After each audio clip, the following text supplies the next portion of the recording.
What's up, mga X-Men? May ipapakita ako na maglalaro sa inyong mga isipan. At siguradong mapapaisip ka. Ito, mga X-Men, ang alam nating na mapa ng ating mundo. Nasa sa inyo na lang, mga X-Men, kung totoo ito o hindi. Sa alam nating mapa, mga X-Men, ay merong ice sa north at south. At dito, sa mapang ito, hindi lang sa north at south, kundi nakapalibot sa atin na tinatawag na ice wall. Dito, mga X-Men, makikita merong 4 na gate palabas ng ice wall. Sa east ay ang Leviathan's Gate, sa north ay ang Serpent's Gate, sa west ang the Tiger's Gate, at sa south naman ay ang Sentinel's Gate. Sa labas ng ice wall may malapit na isla o kontinent. At may mga isla o kontinente din dito na hindi na natin matagpuan. Ito pala ay nasa labas lang pala ng ice wall. Kagaya na lang ng pinagmula ng tao at lugar na binanggit sa Biblia, ang Garden of Eden o Eden, the primordial garden. Dito, mga X-Men, ipapakita ko sa inyo ang mga iba pang pangalan na nakasulat dito sa mapa. Sa mapang ito pala matatagpuan ang pinaghahanap na The Lost City, ang Atlantis. At meron din dito, mga X-Men, na kontinente ang mga higante. Hindi lang isa, kundi marami pang kontinente ang mga higante o giant. Dito sa mapang ito ay mayroong 3 wall. Ang una ay ang kung saan lamang ang alam lang nating mapa. Ang ikalawa ay ang lugar kung saan matatagpuan natin ang mga mythical creature. At ang ikatlo ay ang mga sacred places. Paano pala, mga X-Men, kung ang mga nakikita nating mga video na tungkol sa mga lugar sa ilalim ng lupa na tinatawag nila na Agartha? Paano pala, mga X-Men, kung hindi sa ilalim ng lupa, kundi sa labas ng yelo matatagpuan ang Agartha o The Lost City? At paano kung ang mga naliligaw sa Bermuda Triangle ay napupunta o naanod palabas ng ice wall? May mga napapanood na din akong mga video na butas daw sa gitna ng North Pole na meron daw daanan papuntang ibang lugar. Paano pala kung ang lugar na yun ay ang Serpent's Gate? At ito naman, mga X-Men, ang nabanggit ko kanina na Agartha. Ito pala ay Shambhala, the Gates of Agartha. Paano pala, mga X-Men, kung may mga buhay pa ng dinosaur? At nasa labas lang pala sila ng ice wall at hindi pa pala sila extinct. At siguro, mga X-Men, ang mga UFO na nakikita ay galing pala sa ibang kontinente sa labas ng ice wall at masyadong mga advance sa kanilang mga technology kaya nakakalabas-pasok lang sila dito sa ating wall. Paano pala, mga X-Men, kung ibang tao dito sa atin ay galing doon sa labas ng ice wall at tinatawag nating alien at nagbabalat kayo lamang upang maghalubilo sa ating mga tagaloob ng ice wall? At baka sa ibang lugar dito, ang mga hayop ay nakakapagsalita o tinatawag na demi-human, half animal at half human. Kagaya ng mga napapanood natin sa anime. At baka ang mga creator ng unang anime na nakaisip ng half animal at half human ay nakapunta na pala sa labas ng wall. At coincidence na lang na magaling mag-drawing at magsulat ang nakapunta doon. Kaya ginawa ng story at hindi basta-basta story, kundi true to life story. Paano kung ang mga NASA ay tinatago lang ang tamang mapang ito upang maging ligtas tayo dahil sa panganib?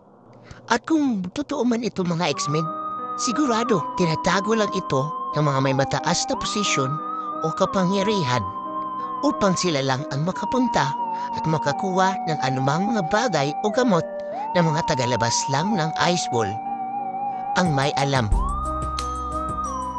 Paano pala mga X-Men kung mga kinikilala nating mga goddesses ay tagalabas ng pala ng Ice Wall? At sila ang mga napapunta dito sa loob. At dahil din sa QC Dead kagaya natin. At tayo lang ang mga tagaloob, ang mga walang kapangyarihan. O baka naman sila ang mga tinapon na pagputusan dito para malaman kung ano ang mga nasa loob ng Ice Wall upang sakupin tayo. Ngunit mga malalakas lang ang ating loob para maprotektahan ang ating mga mahal sa buhay. Kaya nilabanan ng ating mga ninuno ang mga tinatawag natin goddesses. At nang palaman ng mga tagalabas na Ice Wall na kaya natin silang labanan, kahit maliliit lang tayo at walang kapangyarihan. Kaya napagkasunduan ang ating mga pinuno ng loob at labas ng wall na ipagbawal na ang paglabas at pagpasok. Matatagpuan din dito mga X-Men ang lugar ni King Kong. Sa lawak ng map ito ay naroon din siguro ang lugar ng Godzilla o di kaya sa katabi lang ng mga kontinente. Marami pa tayong katanungan na baka nandito lang sa labas ng Ice Wall ang sagot. Kagaya ng mga isla o lugar na nasabi sa mga kwento-kwento ay totoo pala. Ito na nga ang nasabi ko kanina na Atlantis, the sinking empire. Kagaya nating mga nasa loob na ang Ice Wall, meron tayong iba't ibang lahi. Ano kaya ang mga lahi o ano ang meron sila? Ano kaya ang mga lingwahe ang salitang gamit nila? Sa lawak ng karagatang ito, may posibilidad din na totoo ang mga Sirena. At meron din silang kontinente na tinatawag na Poseidon and the Emerald Arches. Dito sa loob ng Ice Wall, meron tayong 4 na season na alam natin na tinatawag na Summer, Winter, Autumn, at Spring. Ano kaya ang mga season ang meron sila? O di kaya mas pabilis ang cycle ng season sa kanila? Sigurado napapasabi ka na ano-ano na lang ang naiisip Liton. Kahit sa sarili mo, may mga what if ka din na naiisip. Paano sabihin ko sa iyo na dahil wala ka pang jowa o di kaya sa maling tao ka nakapunta dahil ang tamang partner mo ay nasa labas lang ng Ice Wall? Naghahanap at naghihintay din sa iyo. Sa lawak ng ating mundo, posibleng totoo ang mga sinasabi ko o hindi. Paat kung sabihin ko sa inyo na ang mga dating mga manlalayag o mga nag-ekspedisyon ay nakapunta na dito at nasilayan na ang Ice Wall at nakatawid pa sa labas ng Ice Wall at nakatapak pa sa mga ibang kontinente sa labas ng Ice Wall. Paano pala mga X-Men kaya hindi lang natin makita ang Ice Wall dahil sa mist o sa makapal na hamog na nakabalot dito? Paano kung ang mga napapanood nating sci-fi movies ay totoo pala at nag-i-exist? At binabase lang din nila ang mga buhay na mga nangyayari sa labas ng Ice Wall. Kaya, papatanong ka lang kung paano nila ito naisip. Dahil hindi lang basta naisip, kundi nakita at na-experience na ng mga sulat ng mga unang tao na nakapunta dito.